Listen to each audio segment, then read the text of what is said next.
إن الحمد لله نحمده ونستعينه ونستغفره ونعوذ بالله من شرور أنفسنا وسيئات أعمالنا من يهده الله فلا مضل له ومن يضلل فلا هادي له وأشهد أن لا إله إلا الله وحده لا شريك له وأشهد أن محمدا عبده ورسوله صلى الله عليه وعلى آله وأصحابه أجمعين.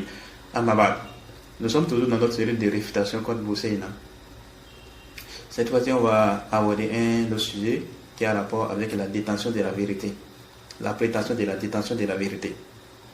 Toujours dans la même vidéo qui s'intitule l'imam Bousseina quel égaré, à partir de la 4e minute 47e seconde jusqu'à la 5e minute 22e seconde, Bousseina dit ceci. Ces sectaires, c'est ce qu'ils disent dans la conclusion de leur texte peu rigoureux pour le moins. Ils concluent en disant donc, faisant un raisonnement entre guillemets, en concluant et en disant donc cet imam il ne faut pas le suivre. Alors évidemment, eux il faut les suivre parce que eux détiennent la vérité. Et c'est exactement ce qui m'insupporte. Je ne supporte pas le parti pris, la détention de la vérité. J'affirme, je prétends détenir la vérité. C'est en réalité la parole de Pharaon. Voilà. Donc, dans cet extrait, voilà ce que Bousseina nous dit. Mais avant de continuer, en fait, le message est adressé à qui? En fait, le message est en fait adressé à la base à ceux qui se disent malikites. Ok? À la base, puis dès le début, il avait dit ça. Que les gens lui ont dit, bon, les gens là qui se disent malikites et autres, le malikisme, on lui a envoyé un message où on faisait comprendre que sa croyance n'est pas conforme. Donc c'est à eux, il est en train de dire quoi? Il s'adresse à eux en réalité. Donc il est en train de les réfuter indirectement. Donc Bousseina nous dit c'est rien de propos. Et en général, comme on a dit, en général, beaucoup de personnes qui s'affilient au madhhab de l'imam Malik, c'est des gens qui sont en contradiction avec sa croyance et sa foi. Des gens qui sont en contradiction avec la voix de l'imam Malik et sa croyance. Et c'est pas étonnant. L'homme qu'Allah nous guide. Mais ce qui m'intéresse dans cet extrait, c'est ça, la parole de Bousseina où il dit ceci. Soyez attentifs. Il dit, donc cet imam, il ne faut pas le suivre. Bon, c'est les gens là qui sont dit. Donc cet imam, il ne faut pas le suivre. Alors évidemment, eux, il faut les suivre. Parce que eux détiennent la vérité. Et c'est exactement ce qui me supporte. Je ne supporte pas le parti pris. La détention de la vérité. J'affirme, je prétends détenir la vérité. C'est en réalité la parole de Pharaon. Voilà ce que Bousseina nous dit. Soyez attentifs, je reprends encore. Il dit quoi? Donc, cet imam, il ne faut pas le suivre. Alors évidemment, eux, il faut les suivre parce que eux détiennent la vérité. Et c'est exactement ce qui me supporte. Je ne supporte pas les partis pris. La détention de la vérité, j'affirme, je prétends détenir la vérité, c'est en réalité la parole de Pharaon. Oui. Dans ces propos, il y a de la fausseté. Vrai ou faux? Il y a de la fausseté. Mais quand là où il dit, c'est en réalité la parole de Pharaon, c'est dit à Bousseina, le fait que Pharaon a dit telle parole, ça ne veut pas forcément dire que c'est une fausse parole. A dit, le fait qu'un mécréant prononce, parce que ce n'est pas tout ce qu'un mécréant prononce qui veut dire quoi? Que c'est une fausse parole. Tout ce que les mécréants disent, c'est des fausses paroles. Bon, bien évidemment, on sait très bien que Pharaon était sur le faux et autres là. C'est pas là que je veux. A dit, le fait que quelqu'un vient prononcer cette parole-là, est-ce qu'on a dit que cette parole, la prononciation de cette parole-là, c'est pas permis, c'est interdit de prononcer une telle parole? Non. C'est dans ce sens que j'en ai parlé. Quand il dit que c'est pas tout ce que Pharaon a dit. Est-ce que quand Pharaon dit ça, est-ce que c'est une fausse parole? On sait très bien que Pharaon était sur le faux. Mais il a cherché ça, aucun doute. Mais est-ce que c'est tout ce que Pharaon a prononcé comme parole qui est une fausse parole? Non. C'est pas tout ce que les mécréants disent qui n'est pas vrai. Il y a certaines paroles qu'ils prononcent, ou il y a certaines conceptions qu'ils ont, et c'est bon. C'est pas toutes les conceptions que les mécréants ont qui est une mauvaise conception, non. Non, pas du tout. La preuve, c'est vu dans les hadiths, où il y a un juif qui est quoi? Il y a un juif qui s'est présenté au prophète sallallahu alayhi wa sallam. Et il lui a dit quoi? Oh Mohammed, Allah a dit, il a dit quoi? Oh Mohammed, on voit dans notre livre que quoi? Dans la copie des livres qu'ils avaient, il dit quoi? Il trouve dans les livres là que quoi? Allah tiendra les cieux sur un doigt, hein? Les terres sur un doigt, les montagnes sur un doigt, les arbres sur un doigt, les créatures sur un doigt. Hein? Et après il va dire quoi? Je suis le roi. Le prophète, est-ce que le prophète a dit que non, c'est une fausse parole? Non, le prophète a approuvé ça. Sallallahu alayhi wa sallam. Le prophète sallallahu alayhi wa sallam, il a approuvé cette parole-là. Pourquoi? Parce que c'est une vérité, c'est pas un mensonge, c'est pas une fausseté. Donc le fait qu'un mécréant dit une parole, ça ne veut pas dire que cette parole elle est fausse. Pour pouvoir parler de la fausseté ou bien de la vérité, c'est quoi la balance? La balance, c'est il faut revenir aux sources de l'islam. Qu'est-ce que l'islam dit par rapport à ça? Et non le fait que dans tel mécréant a prononcé telle parole, donc c'est une fausse parole. Ou bien les mécréants ils ont tel Coran, donc c'est là où on voit l'ignorance des gens. En ce qui concerne les Dajjal, il dit non, que ça là, les musulmans ils ont plusieurs devoirs. Ils ont plusieurs sur les chrétiens. Non, les musulmans ils ont plusieurs sur les chrétiens. Ça c'est un mensonge. Il dit non, que ça c'est la croyance des chrétiens. Ok, est-ce que c'est parce que c'est la croyance des chrétiens que ça veut dire que cette croyance là c'est pas une vraie croyance, que c'est une fausse croyance? Pas du tout.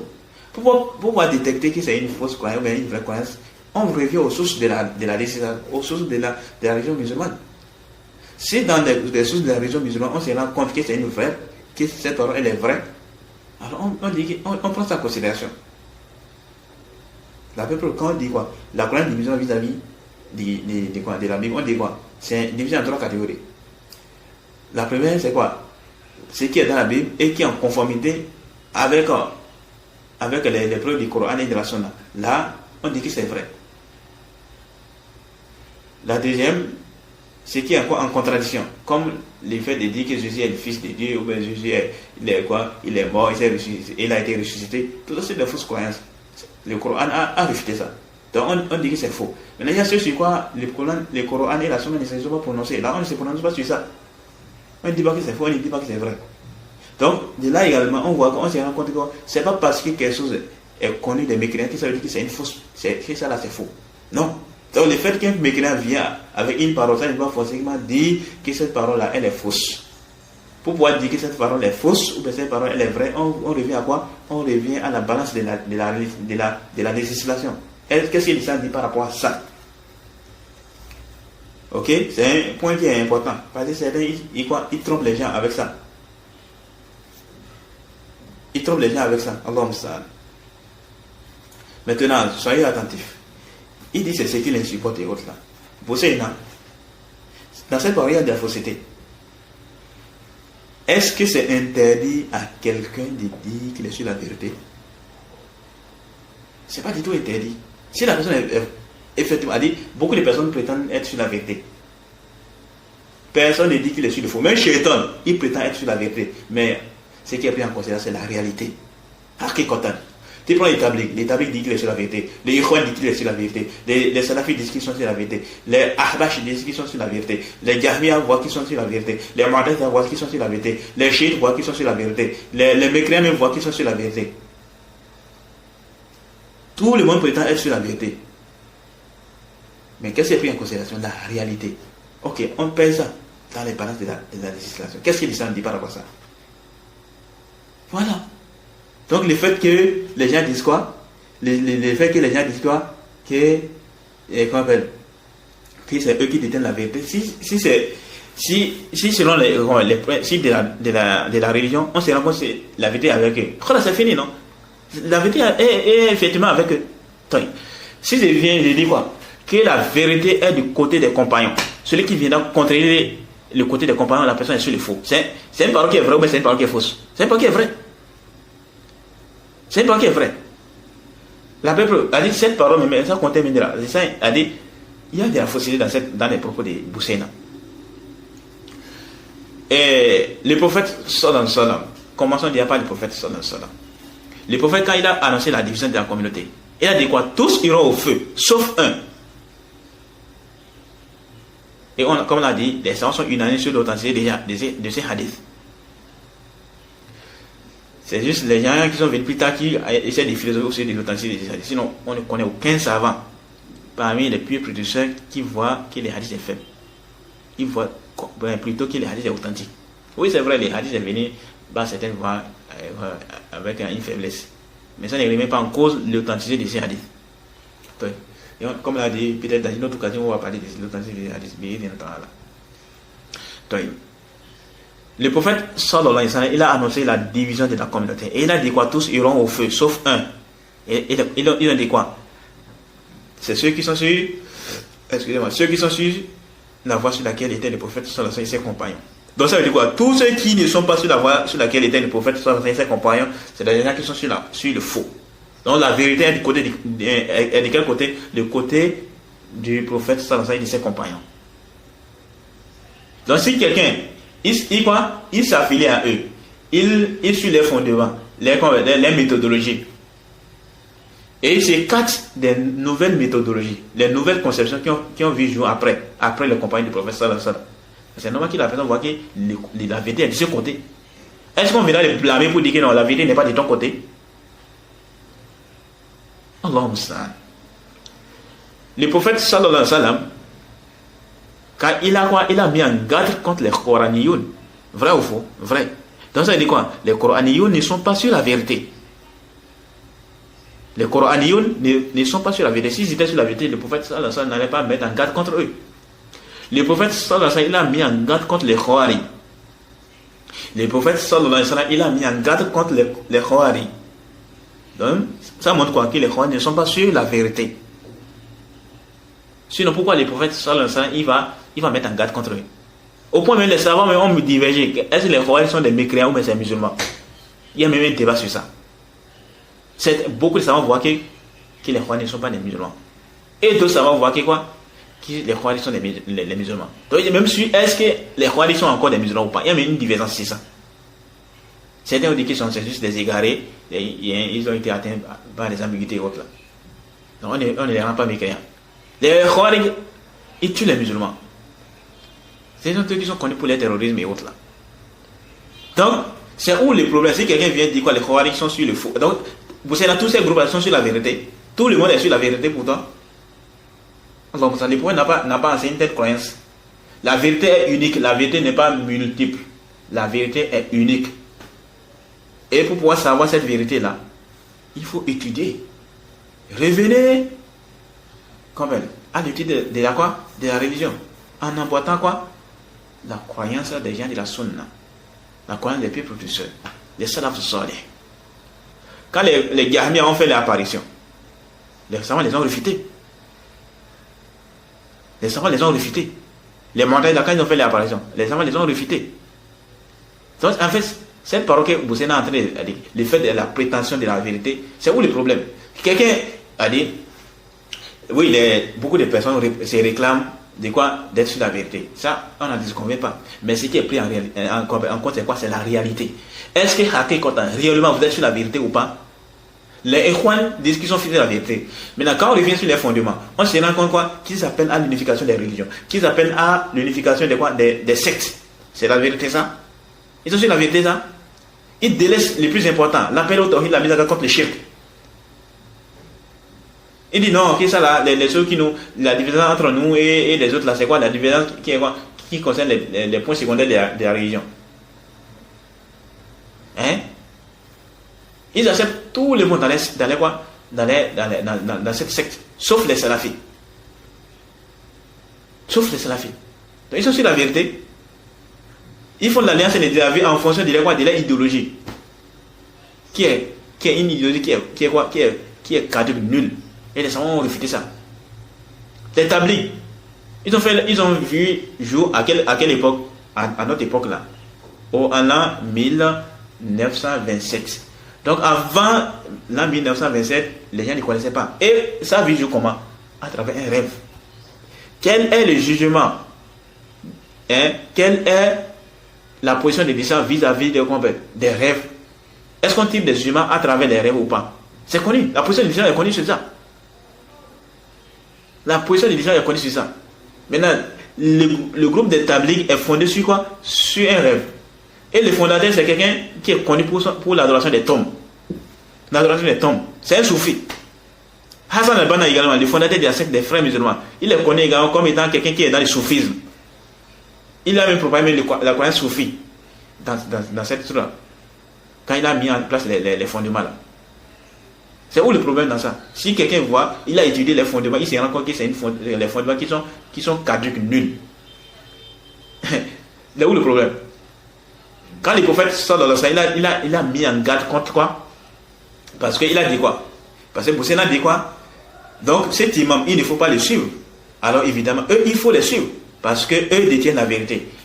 Oui, bon, en fait, ceux à qui ils s'adressent, en fait, les gens, ils sont connus pour les déviations. Donc les gens, ils ne sont pas sur la vérité. Pourquoi? Par rapport au quoi? Ils sont en contradiction avec la croyance des gens de la Sunna. Et ils taxent les gens de la Sunna de quoi? D'anthropomorphisme. Ils sont des anthropomorphistes. Donc les Mushabiha, il est trait de tous les noms. Alors Moussan. Ce sont tous ça. Les gens qui se disent Malikite Malik. Ils sont pleins sur les réseaux sociaux. En train de dire non, vous êtes des Mushabiha. Vous faites quoi? Vous comparez Allah à sa création. Allah Moussan. Alors que revenez seulement au livre des Salaf. Vous allez où? C'est comme dit Cheikh Rabi. Entre vous et nous, il y a quoi? Bainana wa bainakum kutub salaf. Entre vous et nous, il y a quoi? Les livres des pieux prédécesseurs. Entre nous et vous, il y a les livres des pieux prédécesseurs. Comment les pieux prédécesseurs se comportent vis-à-vis des gens d'innovation? Tout le monde n'est pas sur la vérité. Abadan. Les gens se sont divisés. Maintenant, qui est sur la vérité? Le prophète nous a dit qui sont ceux qui sont sur la vérité. Et le prophète nous dit même, parmi également les prophètes qui viennent réfuter cette fausse parole de Bousséna, c'est quoi? Le prophèt nous dit qu'il y aura toujours une partie de sa communauté qui est sur la vérité, jusqu'à ce qu'il donne d'Allah descende. Et c'est lui qui prétend être quoi? Sur la sunna. Il dit que ça prend la croix de Ahl Sunna au Jama. Donc ça veut dire quoi? Peu importe l'égarement des gens, il y aura toujours une partie de la communauté qui est sur la vérité. Ça c'est impossible que toute la communauté s'égare. Ça c'est impossible. Ça c'est impossible. Il y aura toujours une partie de la communauté qui sera sur la vérité. Et qui sont ces gens-là? C'est ceux qui ont décidé de suivre et de se conformer aux enseignements de quoi? Du prophète sallallahu alayhi wa sallam et de ses compagnons. En suivant quoi? Les croyances, les méthodologies. Et celui qui s'en écarte, alors il a fait quoi? Il a emprunté une voie qui mène à l'égarement. La Bible, ce qui montre également tout ce qu'on a dit là. Lorsque Ibn Abbas était parti débattre avec les Khawarij, qu'est-ce qu'il a dit? Il a dit qu'il n'y a aucun compagnon qui est avec vous, qui est parmi vous. Donc ça devait dire votre égarement. Ibn Abbas, parce que lorsque il y avait eu quoi? Les Khawarij qui étaient en train de... Ils ont reproché un certain nombre de choses à Ali ibn Abi Talib. Et donc, Ibn Abbas a demandé la permission à Ali ibn Abi Talib d'aller débattre avec eux. Et c'est là, Ali ibn Abi Talib, il a dit quoi? C'est craint pour toi. Et quand il a commencé par parler de qu'il a craint qu'il nuise à Ibn Abbas. Ibn Abbas a dit quoi? Il a dit non, laisse. Il a rassuré. Ensuite, lorsque quoi? Et Ali ibn Abi Talib, il a accepté qu'Ibn Abbas aille débattre avec eux. Maintenant, lorsque Ibn Abbas est arrivé, il a dit quoi? Il n'y a aucun compagnon. Lors du débat, il a fait comprendre qu'il n'y a aucun compagnon qui est parmi vous. Aucun compagnon qui était parmi ces gens-là. Alors que les compagnons, ce sont eux qui ont reçu la révélation. Ce sont eux qui ont ils ont assisté à la révélation. Donc, ils connaissent très bien, ils sont mieux placés en ce qui concerne quoi? La connaissance. En islam, ils sont mieux placés en ce qui concerne quoi? Ils sont les plus savants en ce qui concerne les versets coraniques, en ce qui concerne les hadiths du prophète sallallahu alayhi wa sallam, en ce qui concerne les principes de la religion. Ils sont mieux placés. Et Allah les a agréés. Le prophète également il a témoigné de leur droiture. Maintenant, quelqu'un qui décide d'emboîter les pas en suivant les croyances et les méthodologies, la personne est sur la vérité. Quelqu'un qui décide de s'handicaper en suivant les méthodologies nouvelles, telles que la méthodologie de quoi? De Sayyid Qutb, ou bien de Hassan al-Banna, ou bien de Mohamed Ilyas, le fondateur de Niyaw Tabligh, ou bien de Ahbash. C'est donc qu'on dit que la personne est sur le faux. Et quant à ceux qui se disent aujourd'hui Malik, comme je l'ai dit, c'est beaucoup parmi eux là, ils ne suivent pas du tout la Coran de l'imam Malik. En ce qui concerne les sifat, les attributs d'Allah, la Coran de l'imam Malik est connue. L'imam Malik, il ne filmait pas, il ne philosophait, il n'amenait pas des tas de philosophies en ce qui concerne les attributs d'Allah. Mais ceux qui s'affilient injustement au mandat de l'imam Malik, ils amènent des tas de philosophies. On dit non, on ne peut pas dire qu'Allah, non, on ne peut pas dire ça. Ils vont entendre Allah n'est ni en droit. Vous entendez ça? Ce n'est pas des inventions. Vous allez voir sur les nets, ils propagent ça. Allah n'est ni en haut, ni en bas, ni à gauche, ni à droite. Des croyances comme ça. C'est la croyance de l'imam Malik, ça. C'est la croyance de l'imam Malik, ça. L'imam Malik dit Allah est élevé au-dessus de la création. Et que la science d'Allah est partout. Mais ces gens-là, quand ils vont venir pour dire qu'Allah est élevé, ils vont dire que ah non, tu es en train de donner la direction et autres là. Enfin, ça. Ils amènent des tas de philosophie et aujourd'hui, on dit quoi qu'ils sont sur ils sont quoi Malikites. Des menteurs comme ça. Des menteurs comme ça. Revenez seulement à la. Comme je l'ai dit, les livres des salafs dévoilent les combats. Ça dévoile les mauvaises croyances. Des livres ont été écrits pour préserver la croyance des gens de la sunna. Entre autres, au sur le sunna de Ibn Abi Zamani. Quand vous venez là, et Ibn Abi Zamani, il fait pas des Malikites. Ibn Zamani, il fait pas des Malikites. Quand il étudie ces livres, il rencontre de la croyance des gens de la sunna. Sharh Usul Sunna. Sharh Usul Intiqad de l'imam Lalakaï, qui est un livre qui est voluminé. Ça va être 5 volumes comme ça. Où il a regroupé. C'est l'un des meilleurs livres en ce qui concerne la croyance des gens de la sunna. C'est classé chapitre par chapitre. En ce qui concerne la foi. Quelle est la croyance des gens de la sunna? Il amène des preuves. Tirées du Coran, de la sunna du prophète sallallahu alayhi wa sallam, les paroles des compagnons, les paroles des tabi, les paroles des atba tabi, et ainsi de suite. En ce qui concerne l'attribut de la main, l'attribut de la parole, l'attribut de quoi? Des yeux, l'attribut de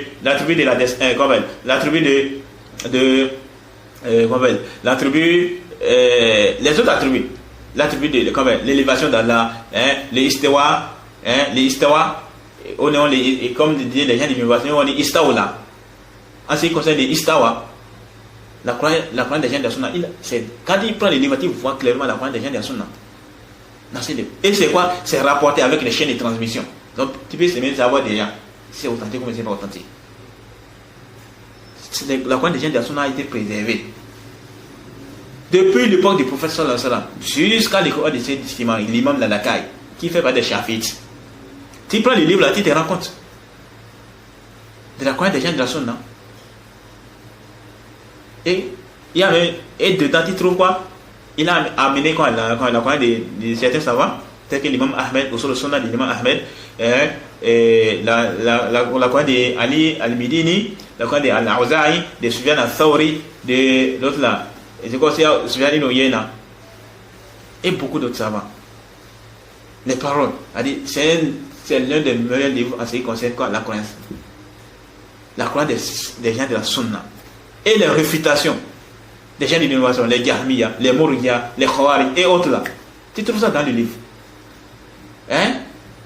Ça a été préservé. Les livres de réfutation. Donc c'est ceux qui sont en train de faire des réfutations arrêtées, ils prétendent détenir la vérité. Et que les autres sont. Parce que les réfutations font partie de la religion. Les savants sont unanimes sur ça. Il n'y a pas de divergence sur le fait que quoi? Sur le fait que la réfutation, les mises en garde font partie de la religion. Il n'y a pas de divergence sur ça. Les savants sont unanimes sur ça. Que la mise en garde fait partie de la religion. D'ailleurs, les prophètes sallallahu alayhi wa sallam a commencé il n'y a pas de prophètes. Donc, laissons-nous d'avoir des prophètes sallallahu alayhi wa sallam. Même le Coran. Dans le Coran, il y a les mises en garde. Dans le Coran, il y a les mises en garde. Dans le Coran, il y a les mises en garde. Le prophète lui-même, sallallahu alayhi wa sallam, il a fait des mises en garde. Il a mis en garde contre les Khawari. Il a mis en garde contre les Coraniyoun. Il a mis en garde contre les gens qui suivent les versets équivoques. Vous savez, tu vas dire quoi par rapport à ça? Donc, le prophète s'est trompé alors. Le prophète s'est trompé alors. Parce qu'il veut prétendre que quoi? Que c'est lui qui détient la vérité. Et que les autres là sont égarés. Et que comme c'est une fausseté, donc, non, on ne peut pas dire ça. C'est ça, non, Boussena? Tu es un danger pour la communauté. Boussena est un danger pour la communauté. Le prophète sallallahu alayhi wa sallam avait vraiment raison. Donc il a dit quoi? C'est ce que je crains le plus pour ma communauté, ce sont des imams égareurs. Ce sont des imams qui égarent.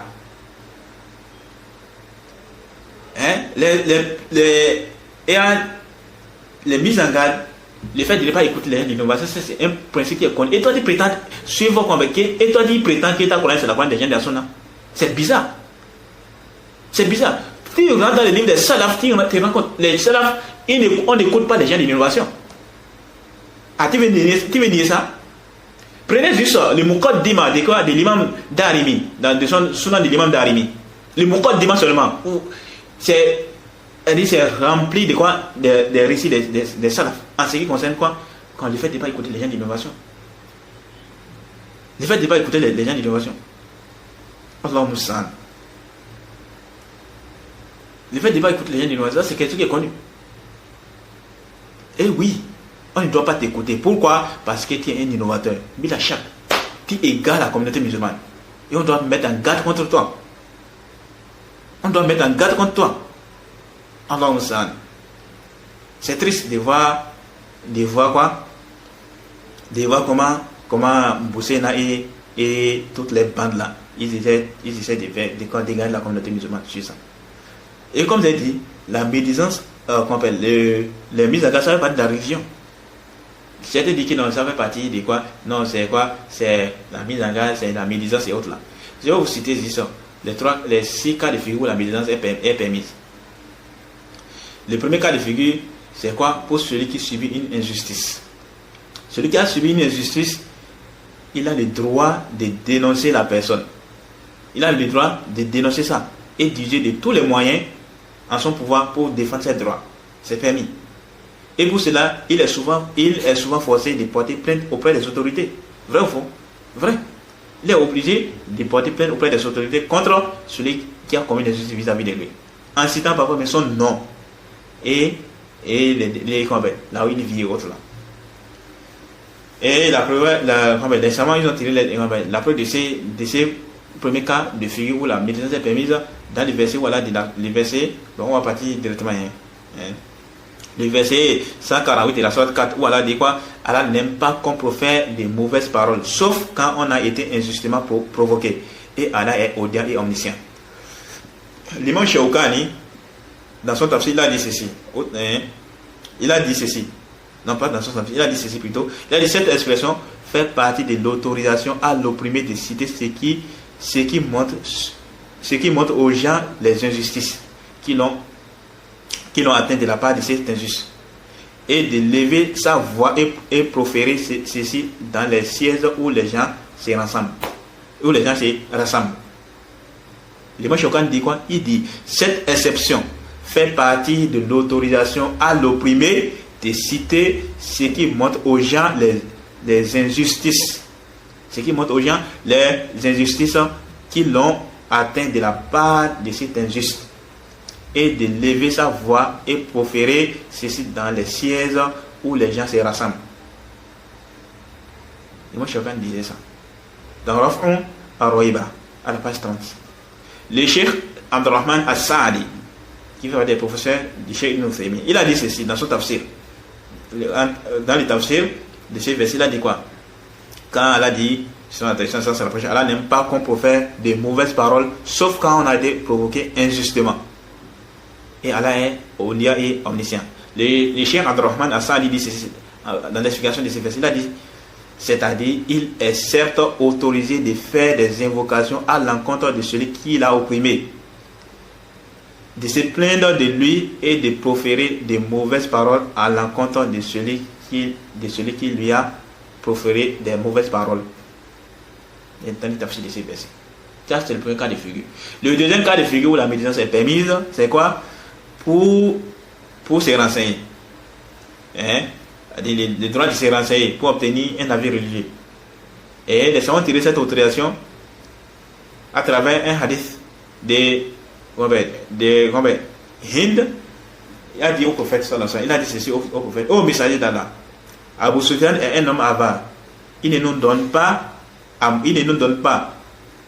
à moi et à mes enfants ce qui nous suffit, sauf ce que je lui retire sans qu'il ne le sache.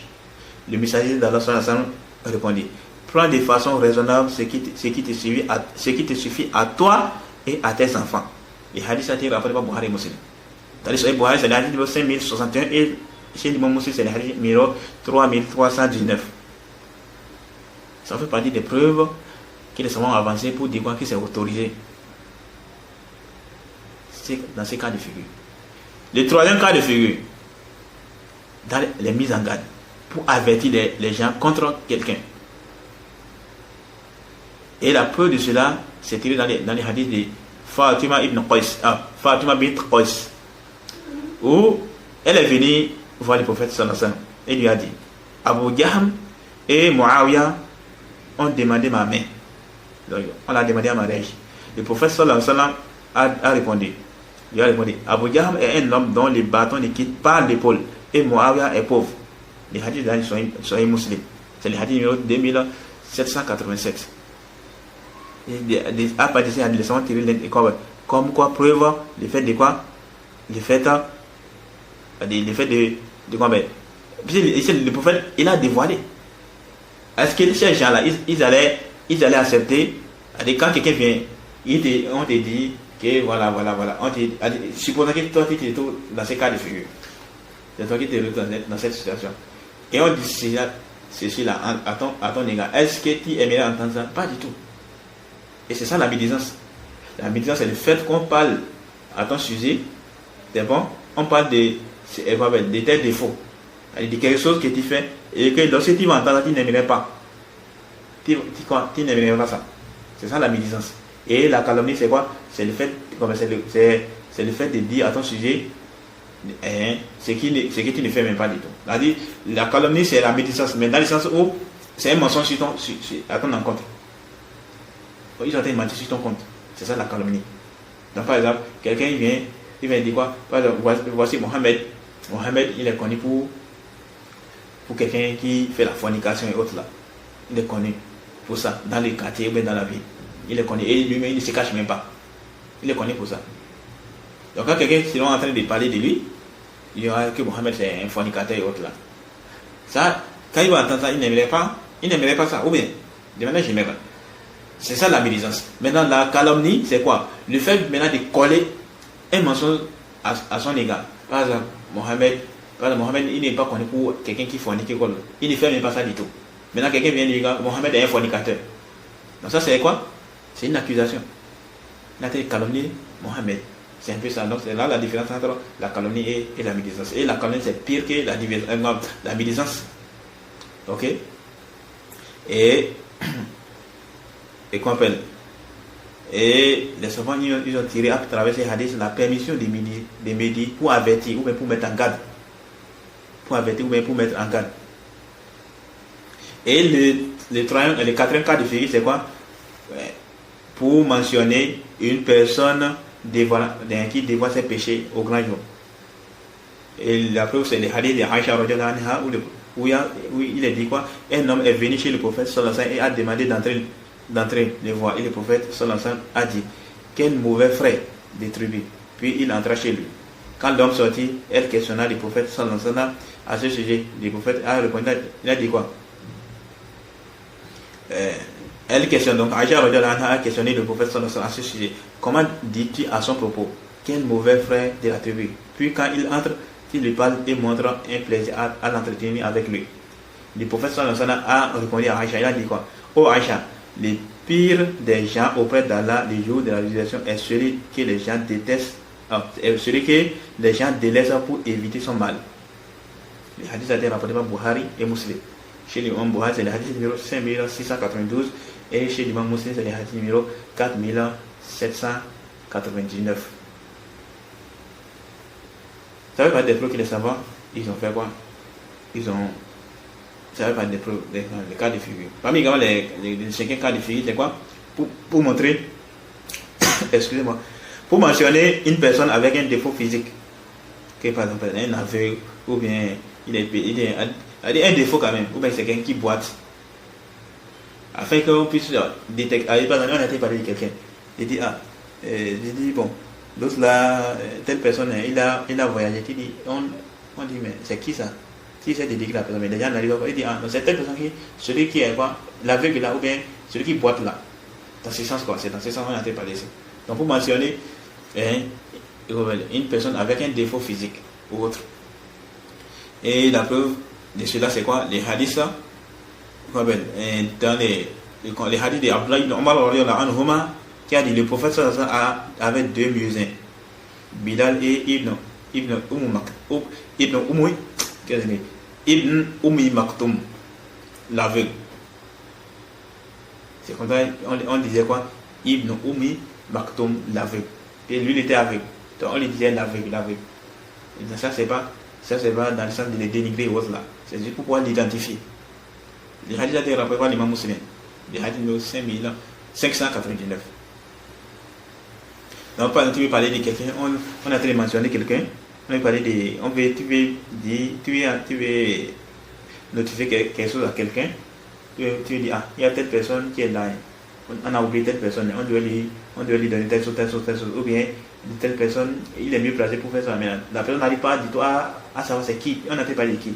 Donc, s'il a un défaut, comme par exemple le fait qu'il boite, ou bien il est aveugle, ou bien il a une main qui est anormale, ou bien un défaut quand même physique, là, tu évoques ça.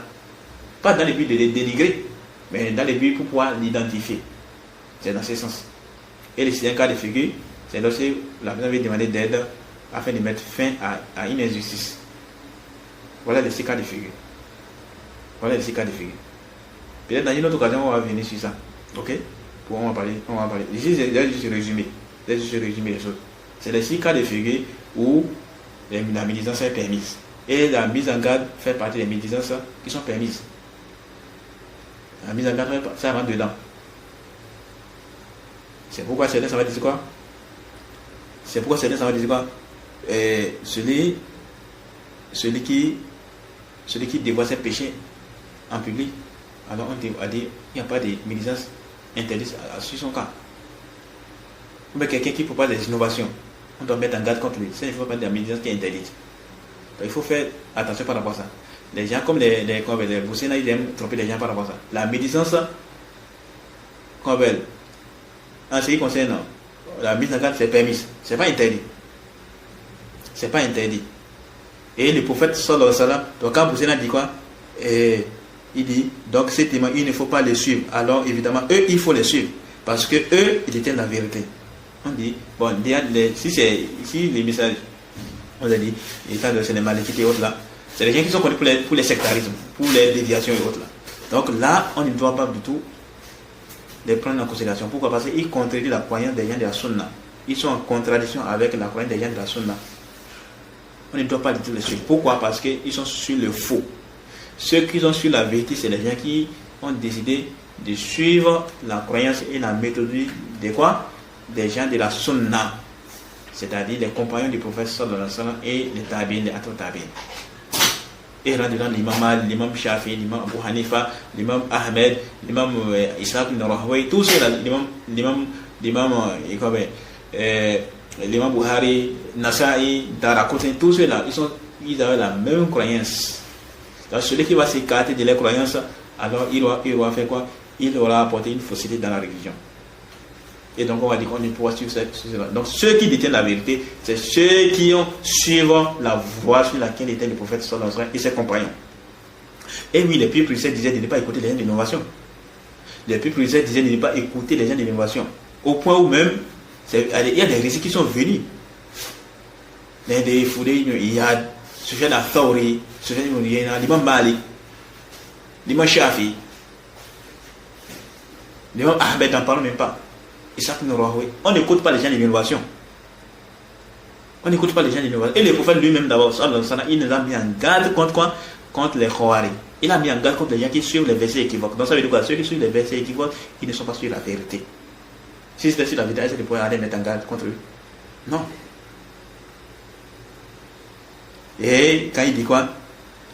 Il faut les suivre parce qu'eux détiennent la vérité. Et c'est exactement, il a dit quoi? Et c'est exactement ce qui me supporte.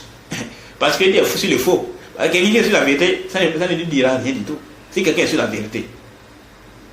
Et on dit quoi? On doit. Et on vient lui dire qu'on doit, tu vois, il est sur la vérité, il suit les plus précieux, les compagnons du prophète dans les croyances et les méthodologies, qu'ils soient dans la dawa et autres là. Il enseigne la croyance. C'est que les Boussena ne font pas. Comment ça va t'énerver? Ça ne va pas t'énerver. Hein? Ça ne va pas t'insupporter.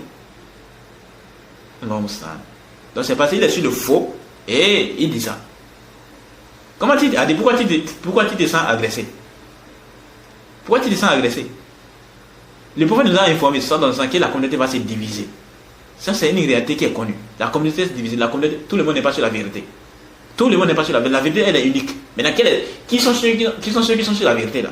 C'est ceux qui ont décidé de quoi? D'emboîter les pas de quoi? Des compagnons du prophète sallallahu alayhi wa sallam. Maintenant, si tout le monde dit que je suis des compagnons du prophète sallallahu alayhi wa sallam, donc ok, on vient dans la réalité. Dans la réalité, on voit quoi? Que c'est le contraire. Les compagnons du prophète sallallahu alayhi wa sallam, ils avaient ça comme croyance. En ce qui concerne les attributs d'Allah, en ce qui concerne la foi, en ce qui concerne la croyance en Allah, les destins, tout, ils avaient la même croyance. Ils n'ont pas divergé dans la croyance. Mais toi, tu as apporté une nouvelle croyance. Tu es sur le faux. Donc, ceux qui sont sur la vérité n'est qu'unique, la vérité n'est qu'unique. Et c'est quoi cette vérité-là? C'est la voie sur laquelle cheminaient les compagnons du prophète sallallahu alayhi wa sallam. Et donc, ceux qui ont décidé de suivre cette voie, ce sont ceux-là qui sont sur la vérité. Les restes là, ils sont sur le faux. Les restes là, comme les Tablighs, les Ikhwan, les Khawari, les Takfiri, les Mu'tazila, les Jahmiya, les Qutubiyya, les Jabatiya, toutes ces bandes là, ils sont sur une voie d'égarement. Les Ash'aira, les Maturidiyya, les Ahbash, tous ceux-là, ils ne sont pas sur la voie sur laquelle étaient les compagnons du prophète sallallahu alayhi wa sallam. Et la réalité prouve ça. Ils sont plutôt quoi? Les gens qui sont venus plus tard. C'est pourquoi tu entends des tas de philosophies. Non, tel imam c'est comme ça. Allah Musta'an. Et il a dit quoi? Je ne supporte pas les partis pris. Comment ça dit, il ne supporte pas les partis pris? Il y aura forcément un parti. Pourquoi il y aura forcément un parti? Parce que il y a le faux et la vérité qui veut se ménager. Donc forcément, il faut prendre des partis. Voilà pourquoi les salafs se distinguaient. Ils ont dit quoi? Ce sont les groupes soufis, c'est qui? Ce sont les gens du hadith, ce sont les gens du athar, ce sont les gens du sunna. Et Ibn Taymiyyah disait quoi? Les salafs, ce sont ceux qui sont sur la vérité. Et quoi? Ibn Taymiyyah dit quoi? Que celui qui s'affiliait au salaf, au peuple de sœur, on ne doit pas les réprimander, on doit accepter ça de lui. Et il a dit quoi? Il n'y a pas consensus, à l'unanimité. Allah Musta'an. Pour cela, il y a un danger pour la communauté. Donc, les partis pris, c'est quand la personne, il va prendre un parti, et ce parti, c'est en contradiction avec les fondements des religions, comme le fait de prendre le parti, des Ikhwan, ou bien des Tablighs, ou bien des Ahbash, ou bien des Ash'aira, ou bien des Maturidiyya, ou bien des Jahmiya, ou bien des Mu'tazila, ou bien peu importe ce groupe-là, parmi les groupes déviés. C'est là où on va les blâmer pour ça. Mais quand il va prendre les partis, en emboîtant les pas de quoi? Du prophète sallallahu alayhi wa sallam et de ses compagnons. Il suit les compagnons du prophète sallallahu alayhi wa sallam dans les compréhensions des textes, dans les croyances, dans les méthodologies. Là, c'est normal. Quand on dit qu'il est sur la vérité, il a pris les partis. Si toi tu ne veux pas prendre les partis, ça n'engage que toi. Ça n'engage que toi. Et à notre époque, comme les savants le disaient, il faut forcément la distinction. Il faut se distinguer des gens de l'innovation. Les salafs se distinguaient des gens de l'innovation. Les salafs se distinguaient des gens de l'innovation. Ils ne se mélangeaient pas avec les gens de l'innovation. On n'écoutait pas les gens de l'innovation. Et quand à sa parole, il dit quoi? Il dit, je ne supporte pas les partis pris. La détention de la vérité, j'affirme, je prétends détenir la vérité, c'est en réalité la parole différente. Bon, quand il a dit c'est en réalité la parole différente, on a déjà parlé de ça. Ok, on a déjà parlé. C'est pas passé parce que MK dit une parole qui est fausse. Mais bien évidemment, Pharaon était sur le faux. Pharaon était sur le faux. Mais le fait que quelqu'un vient, il dit qu'il est sur la vérité, ça ne veut pas dire que quoi, on doit les blâmer pour ça. Si Hakikotan, on voit qu'il est sur la vérité, il suit les compagnons du prophète sallallahu alayhi wa sallam, en termes de croyance, en termes de la méthodologie. C'est où le problème dans ça? Oui, effectivement, on dit quoi? Oui, tu es sur la vérité.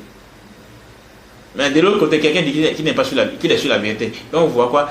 Qu'il délaisse, qu'il tourne dos à la méthode des compagnons du prophète sallallahu alayhi wa sallam. Il a plutôt emboîté les nouvelles méthodologies. Là, on dit quoi? Que ta prétention est une fausse prétention. La vérité est du côté de celui qui a décidé d'emprunter la voie des pieux prédécesseurs, à la tête les compagnons du prophète sallallahu alayhi wa sallam. Donc voilà. Tout le monde prétend suivre le Coran et la Sunna. Qu'est-ce qui nous distingue? Qu'est-ce qui nous différencie? C'est au niveau de la compréhension des textes. La compréhension des textes. Ok? Donc ne soyez pas trompés par Boussena et ses fidèles, et ses suiveurs. Donc on va s'arrêter ici. On va continuer prochainement. Subhanaka Allahumma wa bihamdika ashhadu an la ilaha illa anta astaghfiruka wa atubu ilayk.